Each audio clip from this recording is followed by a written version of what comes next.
G'day fellow gamers and mappers, welcome to the new campaign cartographer tutorials. In this set of tutorials I'm going to show you how to create battle maps for your science fiction games.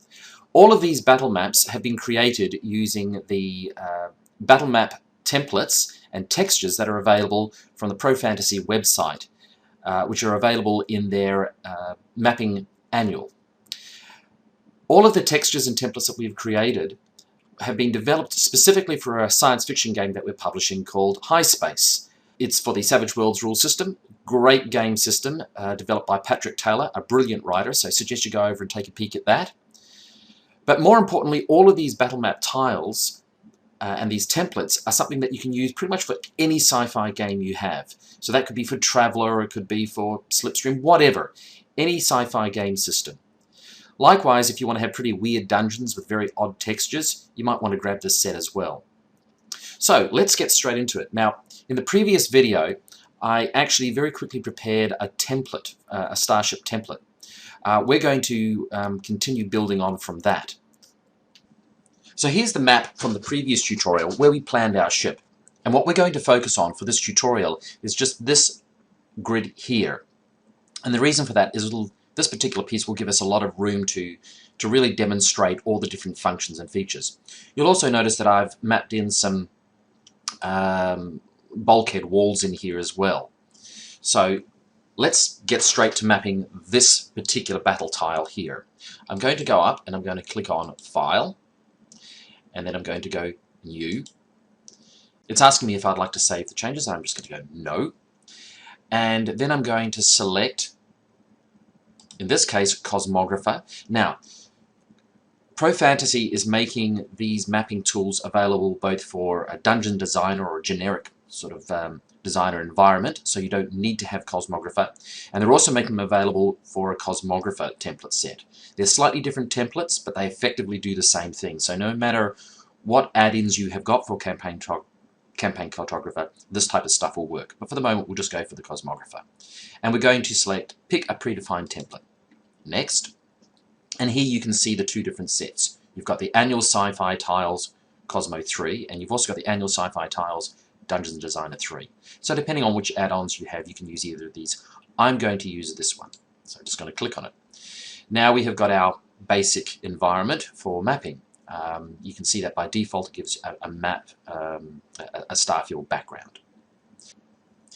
And before I start working on this map, I'm going to quickly go up here and save it under a new name. So I'm going to go Save As, and I'm going to call it Bridge. And I've actually put all of my maps into a catalogue. So underneath my Battlemaps folder, I've got the pig, and I'm going to call it Bridge. Actually, it's not the bridge. I'm sorry. I'm going to call it Command Deck. There we go. This will be the command center. Because if we go back and look at our previous map, and I'll just bring up the outline. There we go. That's the image that I put forward. You can see actually the bridge is this section here, and the command deck is going to be here. So the first thing to do is make sure that we get the correct hull area. Now you can see that on this particular map, you can see the blue lines running here and here. Our hull actually fills the entire square. So we're going to add a hull which fills this entire area. I'll just minimize this for the moment. So to select a hull, we're going to come over to the drawing tools here, right click on them, and we're going to select to have a particular type of hull which will match the entire ship. And I think that our hull will be, let's make it hull damage. We'll make a bit of a dented old ship here. Now because it's going to cover the entire area, I'm going to start just outside of the viewable area. Just select those four corners, right click, and now we have our hull area. If we refresh, you'll see that the edges of the map have actually been cut through. So there we go, we've got an interesting looking hull for our ship. Now it comes time to put the deck down. Now the deck is, if you think of it as the floor, and in fact in the Dungeons & Designer version of these templates, they will actually be called floor. Now let's pay really close attention to this map. I'm just going to zoom in a little bit, and you'll actually see that the doors end in specific locations marked by these green lines here. And these green or blue lines, if you're going for the 5-foot grids, actually mark the ideal position, not the mandated, but the ideal position of where your corridors or your rooms should connect. And in this case, you can see that the room is going to connect at this 5-foot door mark here and here, and also down here. So let's just minimize that. So for the decking tool, we're going to click here, and it's going to bring up some available decks for us. Now this is a fairly sophisticated ship, although not particularly wealthy, so let's choose a deck. Let's choose the hangar bay deck, so that's a nice steel coverage.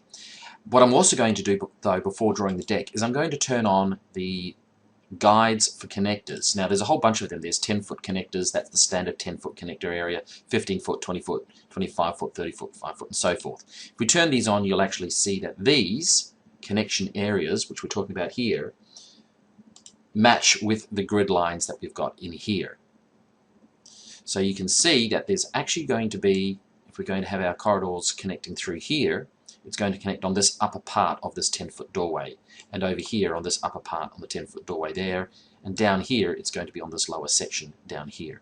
So you've got some good guides that you can turn on and off.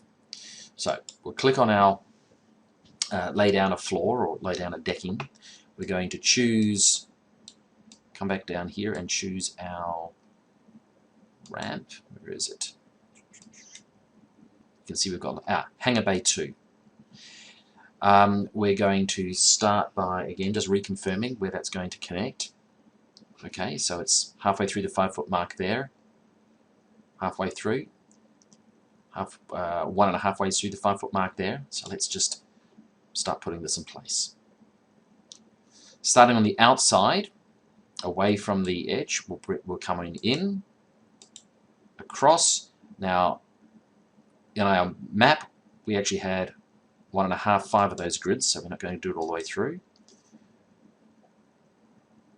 We connect here, here,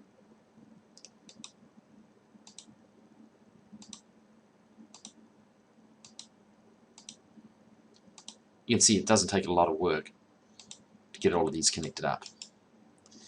There we go. Now we have our floor plan. Let's just double check. Does that match what we've got here on our planner? Yes, it does. Fantastic. So there's our floor. Now let's put in some walls or some bulkheads. So I'm going to click on the bulkhead tool. I'm going to go for a bulkhead hull 1. I'm also going to make sure that I've got an idea. We'll make this a 1-foot bulkhead, so we're going to make the width quite heavy.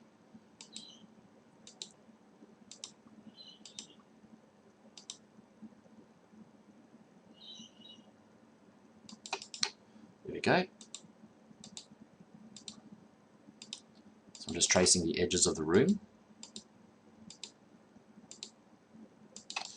Great. So far, so good. Now, let's put in some of those rooms that we had in our design. I'm going to draw a thinner bulkhead across here. So, right-click, select bulkhead, and I'm going to make this, say, 0.5. So half the external thickness of those walls. I'm just going to draw a wall straight across here. Right-click. I'm going to draw another one. Whoops, I've drawn that one too far. I'll just hit Control-Z to undo.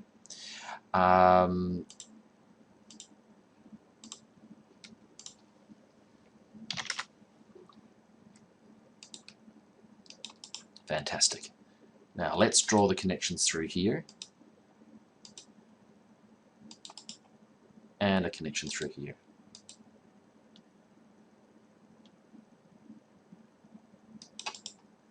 There we go. So there we go. There's our bit of a command area for our ship.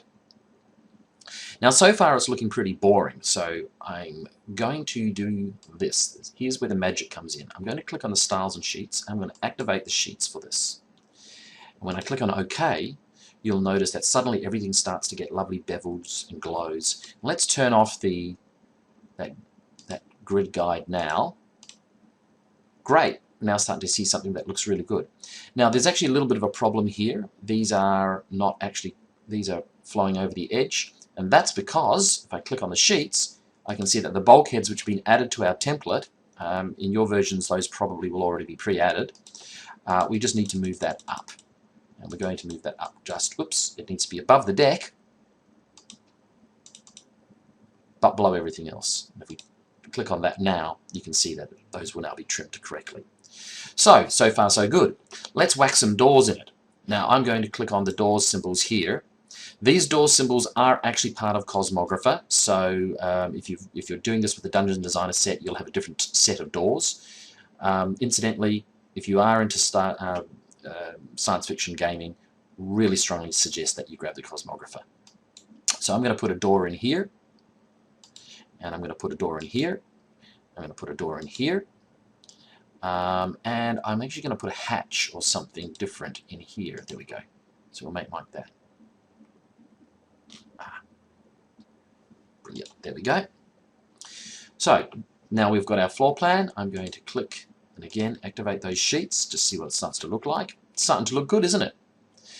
Right, let's get some new elements on the ground. Now, part of the template set which we have created, in addition to all of the 100 and something so new textures, is some new floor signage. So I'm going to click on this, and it's going to bring up some options for us. And in this case, I'm just wanting to have some warning signs. So I'm going to click on the warning signs, and I'm going to place a warning sign. What would be a good warning sign? Well, for a start, the Lasfire systems are this way. So I'm going to put a sign for Lasfire there. We'll make it a nice grungy sort of look, and we'll whack it right there. So we'll also indicate that the power supply room is in here.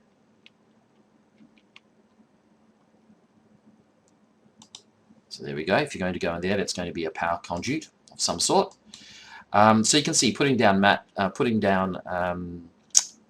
signage onto the floor is going to be extremely easy. The next thing that you can do is whack down some controls and some various other bits and pieces. Let's add some of these. We'll put in some sort of a command center in here, and I'm just going to turn snap off for the moment so I can just get this exactly where I want it.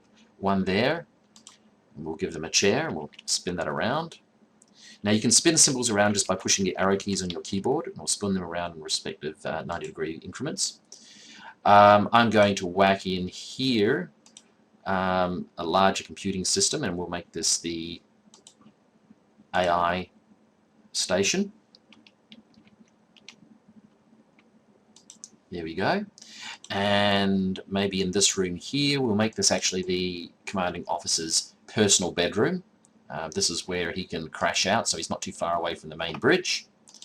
So we'll whack in there, oops, put in a bed. There we go. Spin it around that way, pop it in there. We'll give him a little bit of a table. We'll pop a chair down first. Now the reason I'm putting the chair down first is it means, we'll put another one over this side, that when we put the other element on top of them,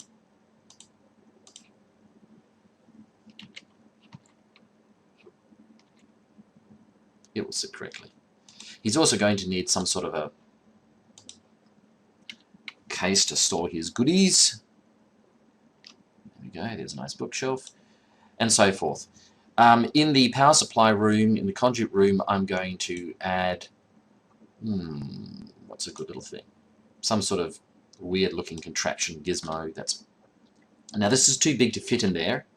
So what I'm going to do is I'm going to reduce its size. Now when you're putting down a symbol, you can change its size and its direction by right-clicking, and it brings up this symbol parameters. And I'm just going to drop this down to 0.75. You can now see that that will fit correctly. So let's whack in the power conduit system in there. There we go. So there you have it. There's a comms section of the ship that matches fairly closely that map layout there. Now, the great thing with Campaign Cartographer, with the way that we're doing these tiles, is that you can print this map out, and because these connect at standard locations, you should be able to use these maps between other maps as well. So you can mix and match Now let's zoom in and take a better look at what this map looks like.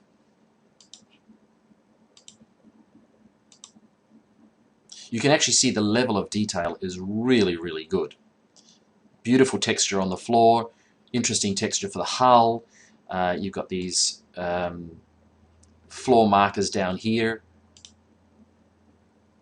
So, great map done in what? Less than, you could probably push a map like this out in less than about 5 minutes.